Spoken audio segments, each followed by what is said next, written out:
Hello, my fellow nerds. How are y'all doing? This episode, I will be talking about Glass Onion, a Knives Out mystery on Netflix, with no spoilers, just in case there's someone who has not watched it yet. I'm going to be filling you in on some crazy, funny, drama-filled stuff that happened. But let's get it going. This is going to be a action-packed, full episode. But first, I am Chanel. This is the Nerd in Texas podcast, the rebel podcast without a real intro.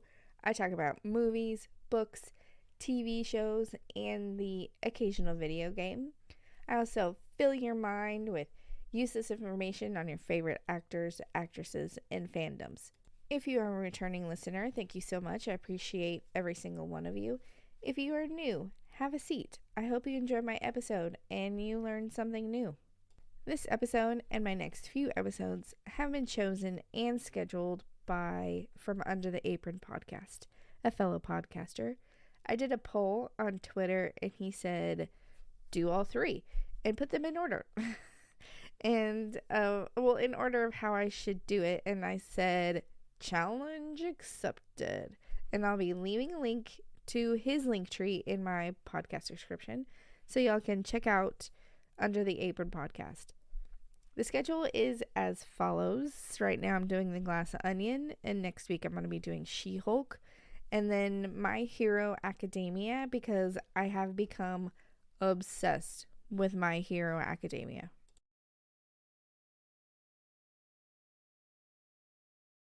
Now, before we dive in, because if you listen to my podcast, this is the part where I bring up the movie or the TV show that I'm going to be talking about. I bring up IMDb and how IMDb describes it. But boy, I had some drama last week. I did a TikTok of a video of me doing my bit of IMDb describing Wednesday, and I didn't like how it was worded. And apparently it triggered some people because I got comments on how wrong I was, and I specifically really twisted a certain person's panties, and therefore my first hater was born. Achievement unlocked. I wish I had the Zelda sound, like when you discover something. This person got so mad. I got a lot of comments saying that I was wrong. The hater said things like, you can't fix stupid, or tell me you didn't pass 5th grade English without telling me you didn't pass 5th grade English. So for a moment, it gave me anxiety. It made me want to stop doing this part of my podcast. It made me question a lot of things about my podcast and if I wanted to continue to do it. And if I did continue to do the podcast, like, what would I do if I took out the IMDb description part? Does it really bother people that much?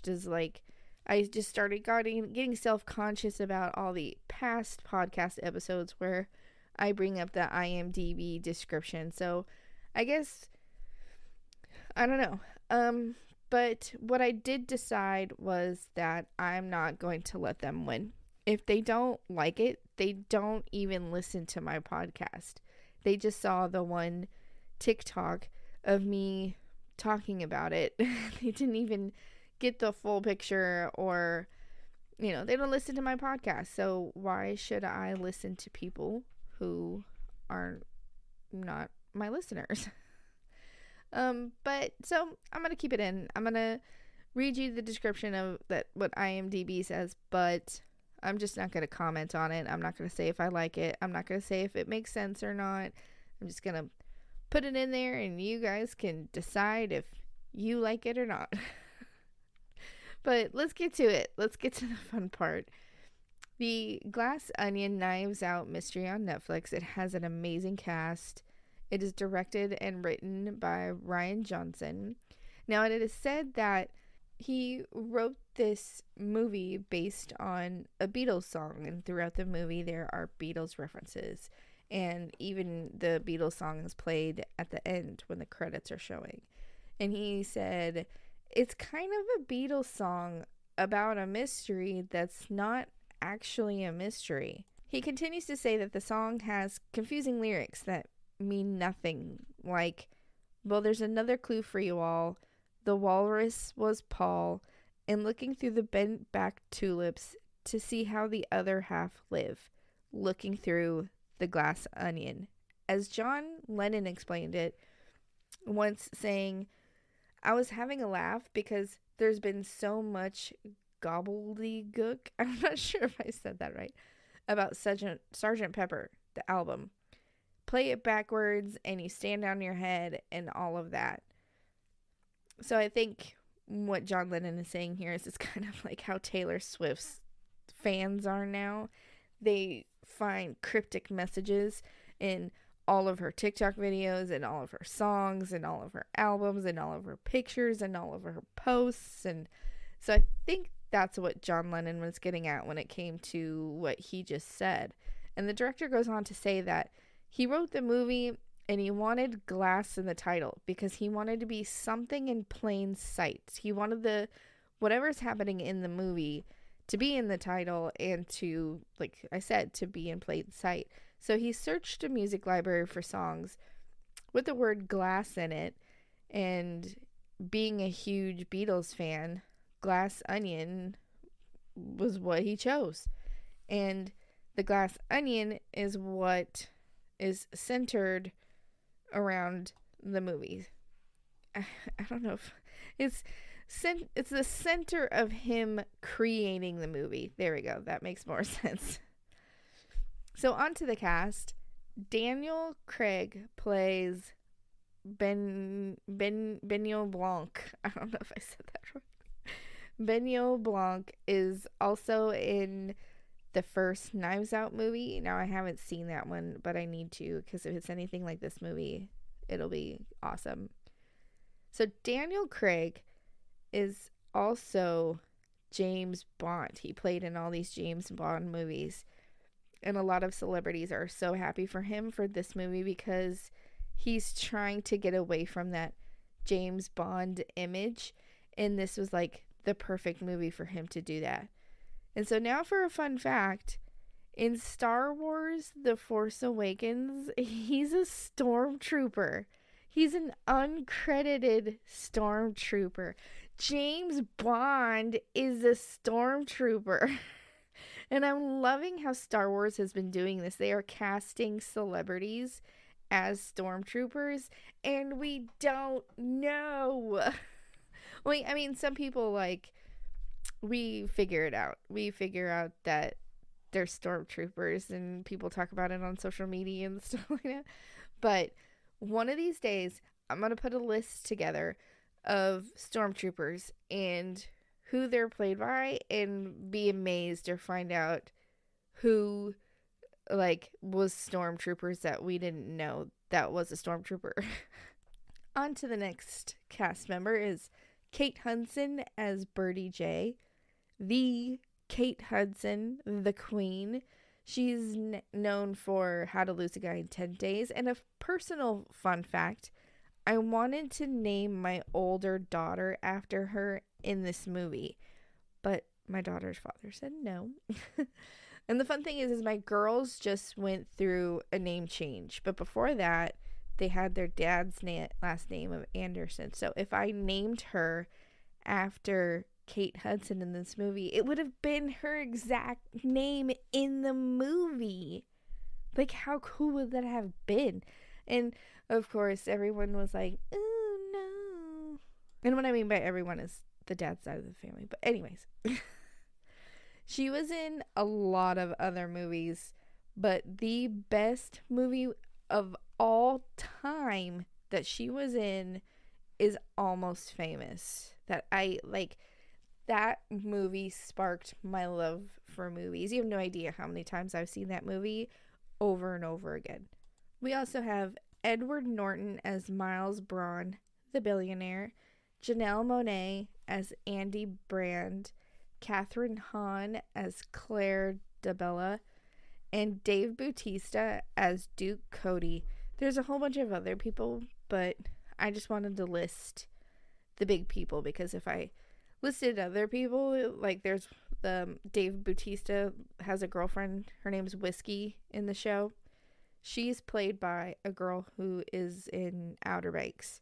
So it's just like a lot of small, not small people, because she's a pretty big celebrity, but you get what I'm saying. So here we go. IMDb gives it 7.2 out of 10, while Rotten Tomatoes gives it a 93% tomato meter and a 93% audience score.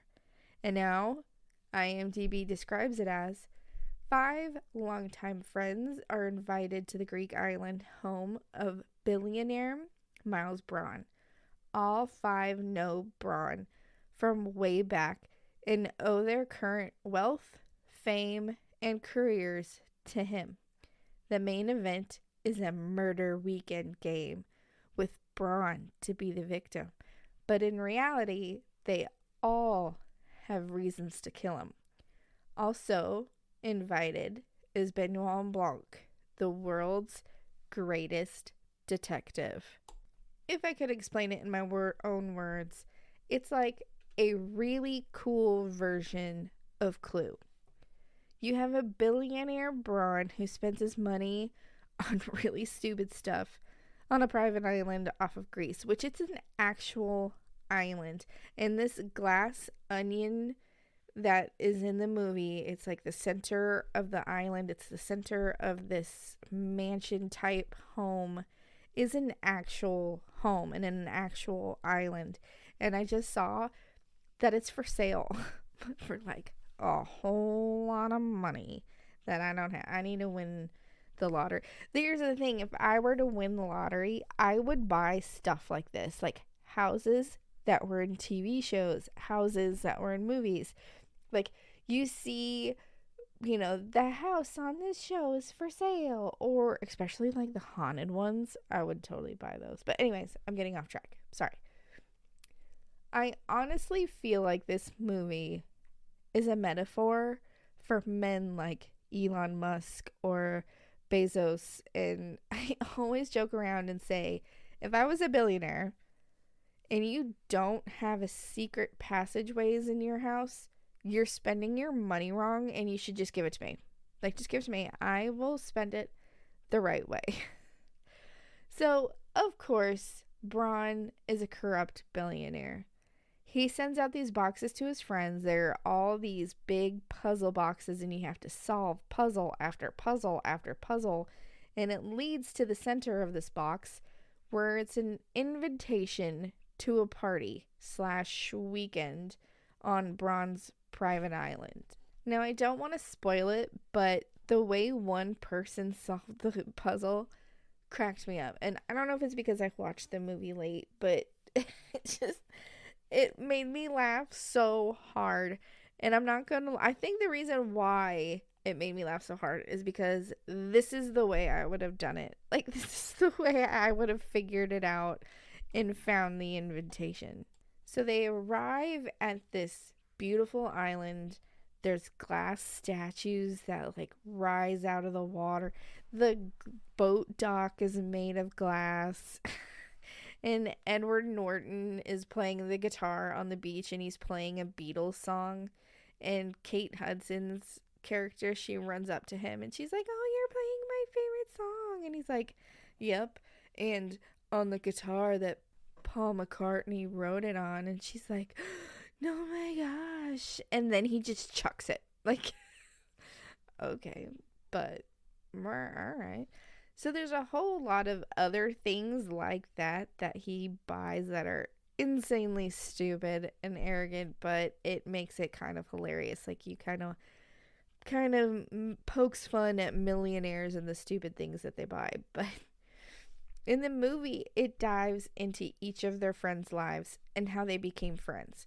It explains that this person met this person and this friend brought this friend in, and they all used to hang out at a bar called The Glass Onion. And like the director basing his movie off of Glass Onion the song, Miles bases his island off of Glass Onion the bar from their past.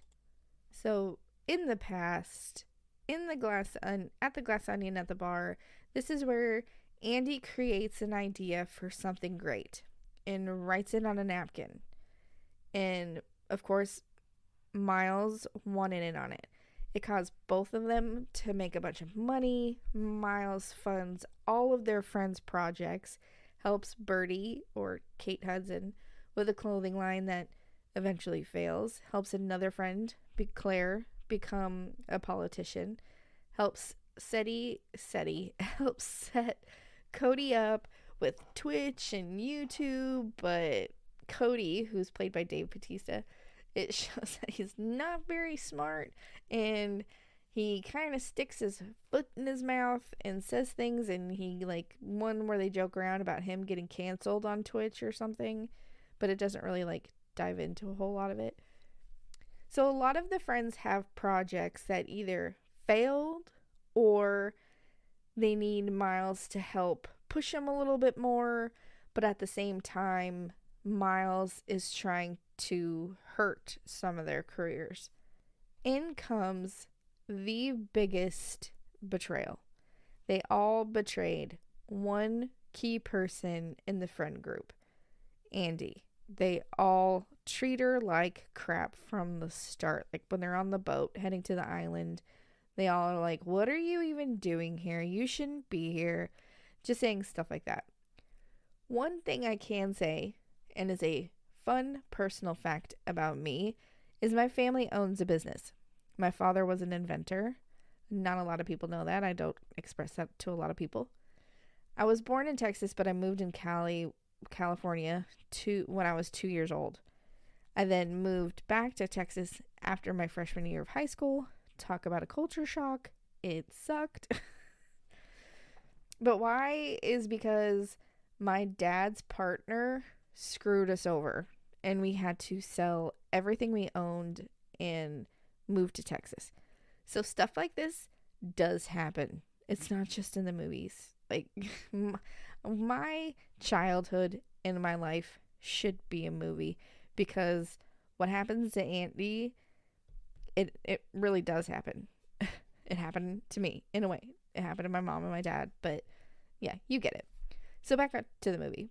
Miles says he does this for his friends. He does this, brings them to the island to bring them back together. He wants to say his sorries. He wants to let bygones be bygones. And pretty much he just wants the gang back together. To do that, he creates a murder mystery party. And he pulls all the stops. But he hits a snag. And that makes the party kind of a big bucket of bummer for him. But there are a ton of things going on amongst his friends. Will they make it off the island alive? What was the real reason for having the party? Well, you need to watch it for yourself. You need to watch it, because it is good. It's a good movie. It got a Golden Globe nomination. The Golden Globes were last night. I heard a lot of people have won. A lot of people who should have won lost. I also heard that Brendan Fraser refuses to go to the Golden Globes, which that's a whole other thing that I was going to talk about on a whole other podcast, or make it a TikTok video or something. But with it having the title of a Knives Out mystery, and there's already a Knives Out movie, I hope they have more. Like, it is refreshing to see movies like this. I like movies with twists and turns and plots and comedy and seriousness, but you're laughing at the same time. There was one thing I thought was off, and I didn't expect what it really was. I did predict the ending, and I'm not going to tell you why, because if I tell you why, then you're going to predict it if you haven't seen it. I like those movies that make you go like, oh, snap. You know, like, I didn't see that coming. Like, I saw something coming, but I didn't see that coming. Like, I did have moments where I saw something coming. I just didn't realize, like, oh, dang, that's not what I thought was going to happen at all. Well, this is my episode. It's kind of a short one. It's only like 20 minutes long. If you have not watched Glass Onion and Knives Out Mystery, I suggest that you do, and I hope that you do. It's a good movie. If you haven't seen it, if you have a chance where you're just inside and you don't want to go anywhere, just turn it on and watch it. It's entertaining. It's good. I hope you learned something new about it if you've already seen it. If you could like, subscribe, follow, or leave a review on whatever platform you're listening on, that would be great. It helps us little podcasters out. I hope you have a great week, and until next time, I'll be talking about She-Hulk. So this should be fun. Bye.